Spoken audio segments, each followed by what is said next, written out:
দর্শক, সবার প্রতি শুভকামনা জানিয়ে শুরু করছি এনটিভির নিমন্ত্রণে। আপনাদের সঙ্গে আছি আমি নুজহাত সাওম। দর্শক, এনটিভি নিমন্ত্রণের আজকের আয়োজনে থাকছে সংস্কৃতি, এনটিভি অনুষ্ঠান সূচি ও আলাপন। প্রথমেই সংস্কৃতি।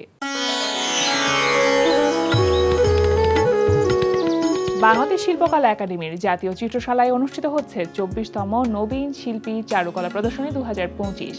প্রতিদিন বেলা 11টা থেকে রাত 8টা এই সময়ে প্রদর্শনী চলবে 22 ডিসেম্বর পর্যন্ত। লালমাটিয়ার ভূমি আর্ট গ্যালারিতে অনুষ্ঠিত হচ্ছে কাজী শহীদের একক চিত্রকলা প্রদর্শনী এমপাস্টো। প্রদর্শনী চলবে 16 ডিসেম্বর পর্যন্ত। এবার এনটিভি অনুষ্ঠান সূচি। এবার জানিয়ে দিচ্ছি এনটিভির আজ রাতের বিশেষ বিশেষ অনুষ্ঠানগুলির সময়সূচি। সন্ধ্যা 6:35 সরাসরি সম্প্রচার হবে সমসাময়িক বিষয় নিয়ে অনুষ্ঠান সংলাপ প্রতিদিন।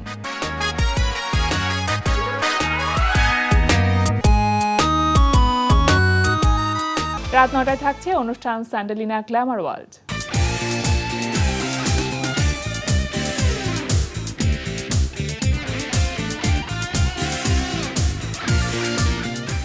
রাত 9:30 থাকছে শামস করিমের পরিচালনায় ধারাবাহিক নাটক 7 কিলো 1 গ্রাম। সুরজ কলো কি নাই মামার চেয়ে তো কানা মামাই ভালো। কানা সিরিয়াসও তো ওই যে কানা ফকিটার কথা কইতাছিল, উনি নাকি অনেক কামের লোক। আমি কি চিন্তা করছি আম্মা, কাল সকালে যাই না একটা মুরগি মানত করবো। মুরগি মানত করবি কিসের জন্য? কাল লাইগা আবার সুরজ ভাই লাইগা। তুমি কিন্তু হ্যারে যাই সেই মনে করো না, হ্যাঁ অনেক কামের লোক। ওই যে অন্ধমত একটা বেড়া হ্যাঁ আমাকে বাড়িতে ভিক্ষা করতে উনি। কার কথা করছিস? ওই তুই একবার ধাক্কা মেরে ফেলাই দিছিলি সেই আন্ধ ফকিরের কথা। রাত 11:30 সরাসরি সম্প্রচার হবে টক শো এই সময়।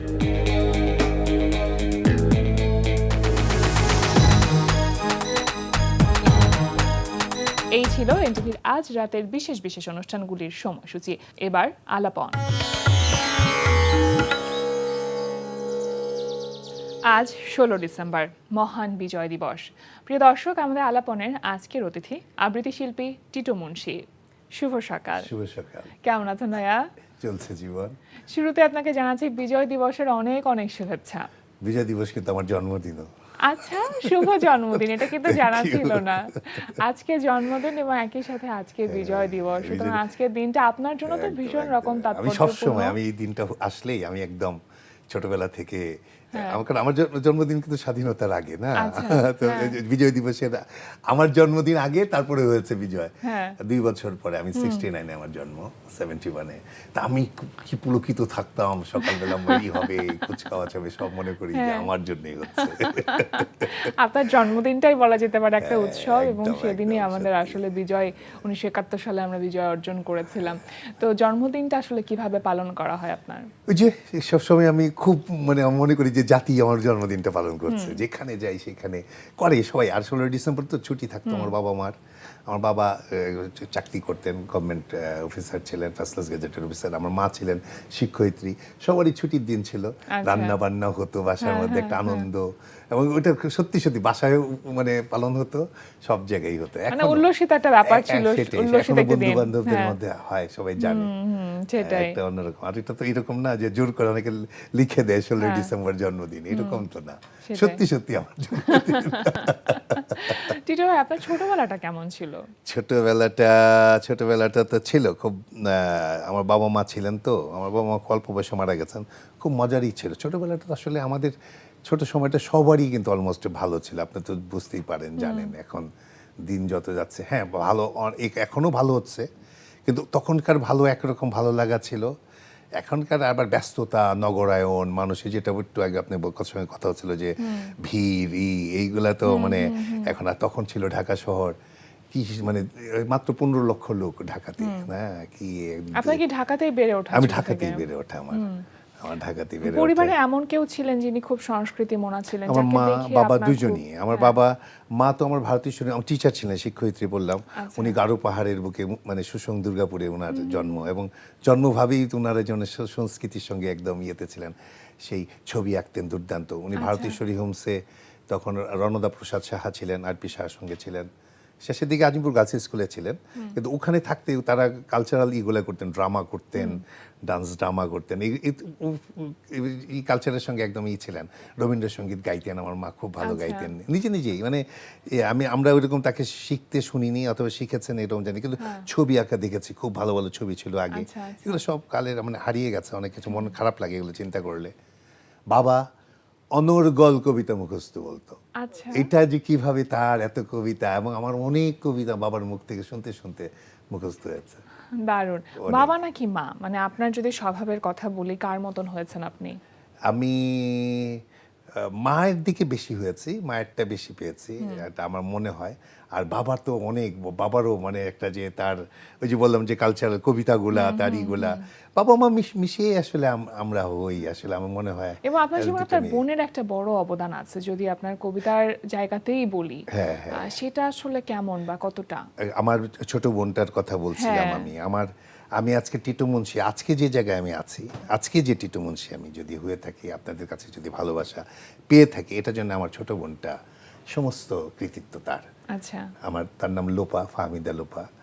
ও ছোটবেলা থেকে আমাকে ভাইয়া বলতে অন্তপ্রাণ, একটাই বোন আমার, অথচ আমি কোনোদিন, আমি 7 বছরের ছোট আমার না, আমি কিন্তু ওকে ওই ছোটবেলায় খালি মনে আছে কোলে করে এই করেছিলাম, কিন্তু এখন ও আমার মার মতো হয়ে গেছে একদম, মানে আমার মা কি, মা তার চেয়ে বেশি, কখন কি লাগবে ভাইয়া মানে বলতে হবে না আমাকে কিছু, তার আগেই মনে বুঝে যায়।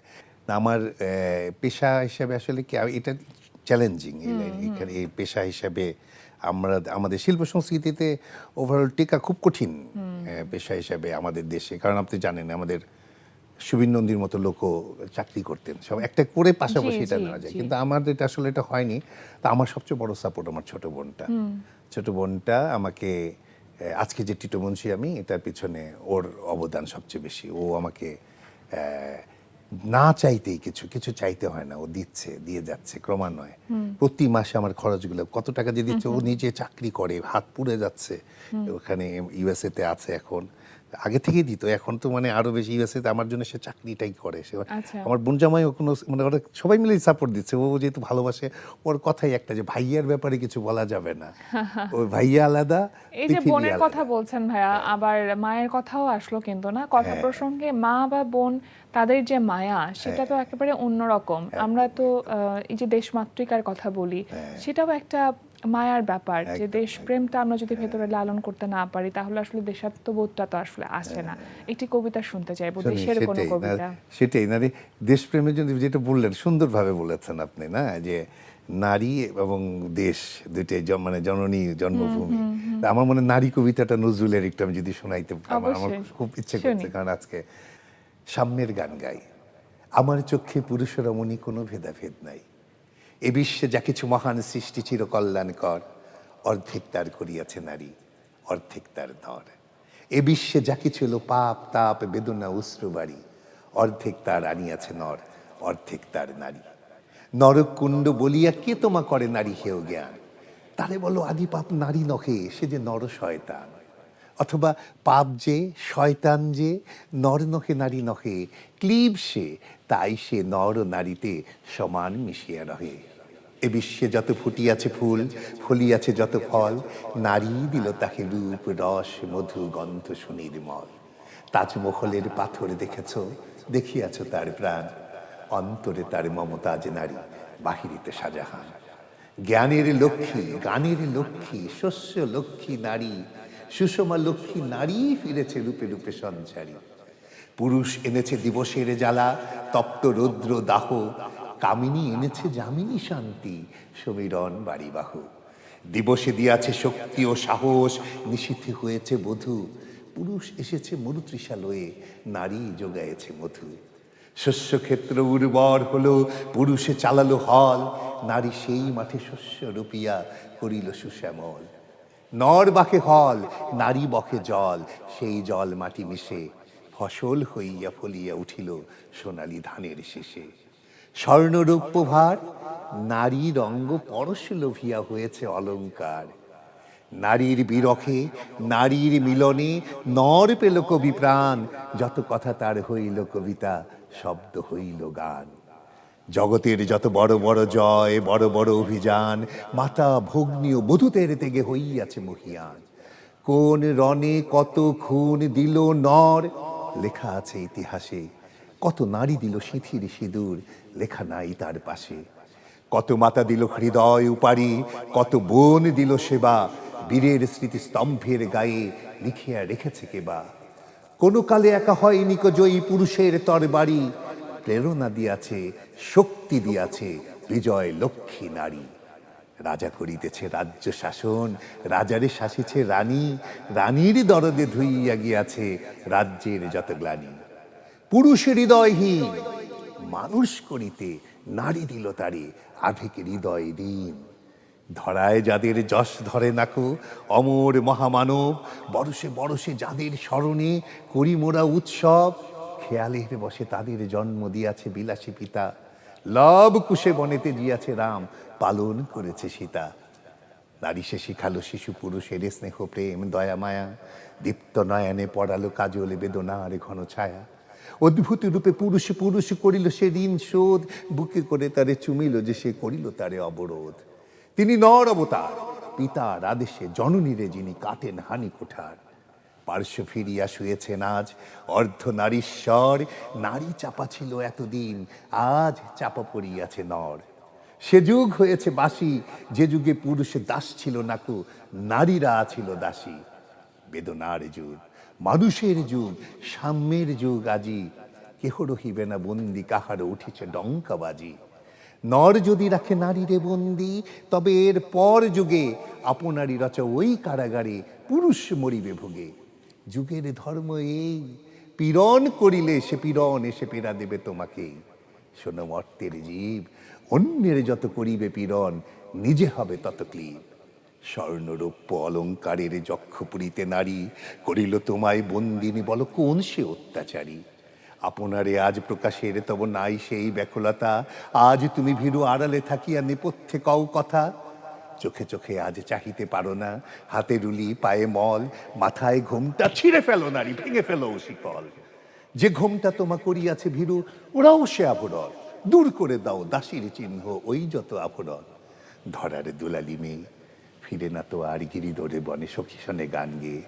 কখন আসিল প্লুটো যমরাজা, নিশীথে পাখায় পুরে, ধরিয়া তোমায় পুরিল তাহার আধার বিবর পুরে। সেই সে আদিম বন্ধন তব সেই হতে আছো মরি, মরণের পরে নামিল ধরায় সেই দিন বিভাবরী। ভেঙে জমপুরি নাগিনীর মতো আয়না পাতালে ফুরি, আধারে তোমায় পথ দেখাবে মা তোমারই ভগ্ন চুরি। পুরুষ জমের ক্ষুধার কুকুর মুক্ত পদাঘাতে, লুটায়ে পড়িবে ও চরণ তলে দলিত জমের সাথে। এতদিন শুধু বিলালে অমৃত, আজ প্রয়োজনে যবে যে হাতে পিয়ালে অমৃত, সে হাতে কুট বিষ দিতে হবে। সেদিন সুদূর নয়, যেদিন ধরণী পুরুষের সাথে গাহিবে নারীরও জয়। বাহ, দারুণ দারুণ। আমি মুগ্ধ হয়ে শুনছিলাম। আপনার টিটু ভাই, আপনার কতগুলো কবিতা মুখস্থ আছে এখন পর্যন্ত? ম্যাক্সিমাম করলাম না, কবিতাটা আমি আমার বাবার মুখ থেকেই মানে ম্যাক্সিমাম মুখস্থ হয়ে গেছে। ছোটবেলায় অনর্গল শুনতাম কবিতা। এই যে একটা ঝোঁক তৈরি হয়েছে না, তারপরে এটা আমার নিজের জন্য কবিতা আমি পড়তাম। আমি কখনো আবৃত্তি শিল্পী হব অথবা মানে এটাকে পেশা, এগুলোর জন্য আমি কিন্তু কিন্তু আবৃত্তির একটা তো ধরন আছে, একটা তো গ্রামার আছে। সেই জায়গাটা আপনি আসলে কিভাবে শিখলেন বা কার কাছ থেকে শিখলেন? এইটা আসলে কি আমাদের সময় এইটা ওইভাবে হয়নি। এখন যেভাবে আবৃত্তির গ্রামার নিয়ে চর্চিত হচ্ছে, আমাদের সময় কিন্তু এটা এরকম ছিল না। তখনও খুব মুষ্টিমেয় মানে চিন্তা ভাবনা ছিল, ওরকম আবৃত্তি শিল্পী যারা এই করেনি। কিন্তু যেটা হচ্ছে কি, আমি আমার মতো করেই শিখেছি। আমার মা শুদ্ধ ভাষায় কথা বলতেন, বাবার মায়ের মুখ থেকে শিখেছি ভাষাগুলা। তারপরে কবিতার মতো করে শুনতাম, আমি শুনেছি, প্রচুর শুনেছি। সব্যসাচীটা শুনবার চর্চা ছিল। হ্যাঁ, এটা ছিল। আর আমাদের সময় তো ওরকম ছিল না। আমাদের এখন না যেটা দামাদ, এখন যেটা হচ্ছে কি, এখনকার আমি একটু ওদের সঙ্গে সম্মানের সঙ্গে ওদের সঙ্গে কিন্তু দ্বিমত পোষণ করি, আমার বিরোধিতা আছে। কারণ শুধু গ্রামারকে মেনটেন করতে গেলে যেটা হয়, আমরা প্রাণটা হারিয়ে যায়। আমি আপনাদের সঙ্গে শুদ্ধ ভাষায় কথা বলছি, শুধু মাঝে মাঝে কিন্তু আমার ইটা বেরোয় আসবে, ফাম্বল হবে। এগুলো কারণ হবে কি, আমি আপনাকে নাই টাচ করতে পারলাম ভাষা দিয়ে, কথা দিয়ে, তাহলে সেই কথা শুদ্ধভাবে বললাম, শুধু উপরে উপরে চলে গেল, কানেক্ট করবে না তো, তাই না? আমি এই জন্য আমি আপন মনেই কবিতা পড়েছি, আপন মনেই করেছি। যে আমি সবচেয়ে বেশি কৃতজ্ঞ দর্শকদের কাছে, তারা কিন্তু আমাকে নিয়েছে। আমি কিন্তু কখনো বলিনি আমারটা নাও তোমরা, অথবা এক একজন আবৃত্তি শিল্পী এক এক রকম ভাবে কবিতা আবৃত্তি করেন, এক একজনের একটা স্বকীয়তা আছে বা আছে, ধরন সবারই আছে, একটা আছে। এবং আপনি কিন্তু সেই জায়গাটা সাকসেসফুলি করতে পেরেছেন। সেটাই আমার জন্য এই জন্য দর্শকরা আমাকে দিয়েছে, সেই ভালোবাসা দিয়েছে, অফুরন্ত ভালোবাসা পেয়েছে আমি। কেন ওরা কিন্তু বলে, আমাকে অনেকে বলে যে এখানে হয়নি, ওখানে উচ্চারণের সমস্যা হয়েছে, ওইটাতে এই সমস্যা হয়েছে। আমি মাঝে মাঝে কমেন্টস গুলো পড়ি, মানুষ এটা জবাব দিচ্ছে, তা তুমি এটা করিয়ে দেখাও না টিটু মজনুর মতো। এই যে একটা, আমাকে কিন্তু ওই পর্যন্ত আসতেও হয় না। আজকেও মানে এই যে আজকে গেলাম এতে মানে বড় বড় যেখানে যাচ্ছি তারা বলছে আজকে আপনার কবিতা শুনছি, এই যে শুনছি, একটা কবিতা একটা মানুষকে কোথায় নিয়ে যাওয়া যেতে পারে, এটা আমি নিজে এটা অবাক হয়ে যাই। আমি আসলে সবচেয়ে বিদ্রোহী কবিতা শতবর্ষে আমি কবিতাটা পড়েছিলাম। বিদ্রোহী কবিতাটা শতবর্ষ যখন হলো সেদিন আমার মনে হয় মাঝে মাঝে সেই দিনই এই কবিতাটা প্রচার হয়েছিল। কারণ এটা বলা হয় কি ডিসেম্বর মাসের শেষ সপ্তাহে রবীন্দ্র নজরুল এই কবিতাটা লিখেছেন, কিন্তু শেষ সপ্তাহের কোন দিনটা কিন্তু জানা যায় না। ডিসেম্বর মাসের শেষ দিনই, শেষ সপ্তাহের একটা দিনই এটা গাজী টিভিতে আমি তখন ওই যেটা আপনি জানেন এটা ওই সময় পড়েছিলাম, শতবর্ষ উপলক্ষে ঠিক আছে। অনেক জায়গায় করেছি আমি, আরো কলকাতাতেও করেছি তখন। কিন্তু ওই সময়টা টোটাল আমার ভিতরে একটা অন্যরকম কাজ করছিল, একটা ঘোরের মতো কাজ করছিল। তখন যখন এটা করতে গেলাম তখন ওই দিনই 24 তারিখে বোধহয় খুব সম্ভব এটা অন ইয়ার হলো, একদিনে মিলিয়ন ছাড়িয়ে চলে গেছে। বাহ টিটু ভাই, এখন আমি আপনার মধ্যে যেটা দেখি যে আপনার নজরুলের যে কবিতাগুলো রয়েছে সেগুলোর প্রতি ভালো লাগার জায়গাটা বেশি, এর কারণটা কি? নজরুল ব্যাপারটা, নজরুল তো বাংলার মানুষের হৃদস্পন্দনে আছে, হৃদয়ে, মানে কি পুরো ধমনীতে, বাংলার ধমনীতে নজরুল। যদি নজরুলকে কেউ না জানে, বাংলাকে জানবে না। আর বাংলাকে যদি জানতে চায়, নজরুলকে জানলেই হবে। এটা আমিও ওইরকমই। আমি একজন বাঙালি হিসাবে, বাংলাদেশের বাঙালি হিসাবে আমি মনে করি যে নজরুল আমার প্রাণ। আমি ছোটবেলাতে আমার বাবা বললাম, আমি অনর্গল কবিতা বলতেন, নজরুলের খালিদ বলতেন, অনেক কবিতাগুলো যে আমার বাবা বলে যেতেন একদম। আর নজরুলকে আরো ব্যাপারে এটা যদি যুক্তি দিয়েও আমরা চিন্তা করি, নজরুলকে খুব বেশি প্রয়োজন, প্রাসঙ্গিক। এই যে সাম্যবাদের যে কনসেপ্টটা নজরুল, আমি মাঝে মাঝে গেলে, আমি ওয়েস্ট বেঙ্গলে গিয়েছি, যখন আমি ওদেরকে বলতাম, মেয়েদেরকে বলতাম, যেহেতু 11টা, এই যে আমি নারী কবিতাটা বললাম, এটা কিন্তু সাম্যবাদী কাব্যগ্রন্থের একটা কবিতা। আমি বলি যে সাম্যবাদী কাব্যগ্রন্থের 11টা কবিতা যদি কেউ মুখস্থ করে ফেলতে পারে, তার জীবনের বোধটাই পাল্টে যাবে। কারণ সাম্যবাদ, এই যে আমাদের হয়তো এখানে আমাদের লেফট কিছু ধারণা, রাজনীতি আছে, আছে, কিন্তু নজরুল একটা নতুন ধারণার একটা ধারা দিয়ে গেছে, যে এই মানবতার একটা নতুন পথ করে দিয়ে গেছে, যেখানে সমস্ত ধর্ম থাকবে, যে ধর্মহীন সেও থাকবে, মানে কেউ সবাই থাকবে, পাশাপাশি দেখার যে বিষয় সেটা থাকবে। যেখানে আসি এক হয়ে গেছে সব বাধা ব্যবধান, যেখানে মিশেছে হিন্দু, বৌদ্ধ, মুসলিম, খ্রিস্টান, গাহি সাম্যের গান। কি কথা না? কে তুমি? পার্সি, জৈন, ইহুদি, সাঁওতাল, ভিল, গারো, কনফুসিয়াস, চারবাগ চেলা, বলে যাও বলো বারো, বন্ধু যা খুশি হও, পেটে, পিঠে, কাঁধে, মগজে, যা খুশি পুঁথি ও কেতাব, কোরআন, পুরাণ, বেদ, বেদান্ত, বাইবেল, ত্রিপিটক, জেন্দা বেস্তা, গ্রন্থ সাহেব, পড়ে যাও যত সব। কিন্তু কেন এ পণ্ডশ্রম? মগজে হানিছে শুল, দোকানে কেন এ দর কষাকষি, পথে ফোটে তাজা ফুল। তোমাতে রয়েছে সকল কিতাব, সকল কালের জ্ঞান, সকল শাস্ত্র খুঁজে পাবে সখা, খুঁজে দেখো নিজ প্রাণ। তোমাতে রয়েছে সকল ধর্ম, সকল যুগাবতার, তোমার হৃদয় বিশ্ব দেউল, সকলের দেবতার। কেন খুঁজে ফেরো দেবতার ঠাকুর মৃত পুঁথি কঙ্কালে, হাসিছেন তিনি অমৃত হিয়ার নিভৃত অন্তরালে। বন্ধু বলিনি ঝুট, এইখানে এসে লুটাইয়া পড়ে সকল রাজমুকুট।